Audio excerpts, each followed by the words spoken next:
Bonjour, my darlings. Happy Thursday. Good morning, my darlings. How are you? And yeah, we're going to get into this crazy ish that they're doing. I see him. You know, we got our cup of coffee, and it's definitely a not today. I know. I need to switch it out. This is my comfort mug. Okay. I need a lot of comfort this week. I need a lot of comfort.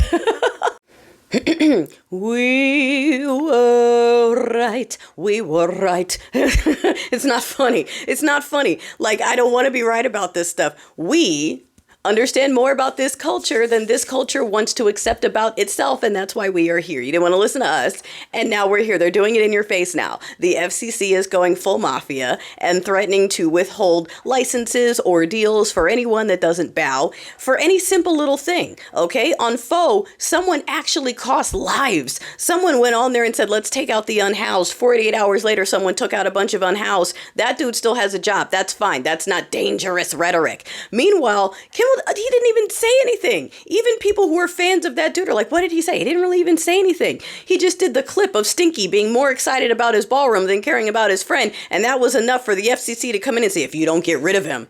And now they're extorting him. They're like, well, maybe you can have it back if you donate to the foundation. And if you notice, the entire big house plans on speaking at a memorial this weekend for every government, the sitting. I'm not going to list the titles, but you know, they're already circulating the flyers, plus his wife. Okay, the entire government is using taxpayer dollars to honor a YouTuber, okay, who just argued with teenagers for a living. And even the basis of the platform was fake. The story behind the origin is fake. Never happened. Never happened. All that is, oh, I was discriminated against. None of that ever happened. None of that ever happened. Okay, so like, we are in the era of them just lying and doing whatever they can. They are saying that all the dangerous you-know-what comes from this side, and then they're deleting the data that proves otherwise so they can push this rhetoric. And yes, we know that all of this is happening right now, darling, because those files are going to be coming out. I do believe they actually got the votes, and there's like a little bit of a waiting period, right? Like a week or something. So like the end of the month, we might see it, or the beginning of next month. So between now and then, buckle up, because it's going to get crazy. They're going to throw everything they have at everyone. And they're already doing exactly that, okay? And yeah, there's going to be a lot of stuff that comes out that's connected to EpiPen.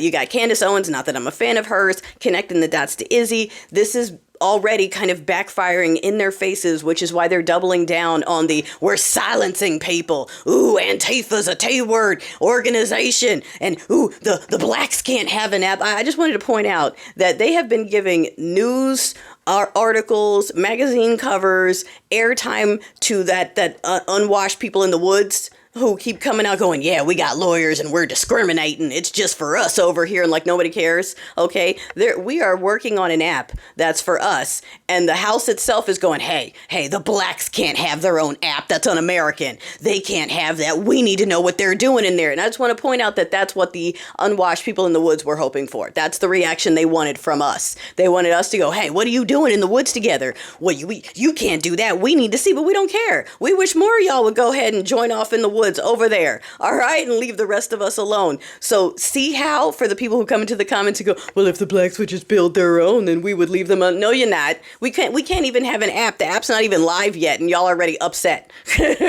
Already upset that it might exist. Oh my God, what are they talking about in there?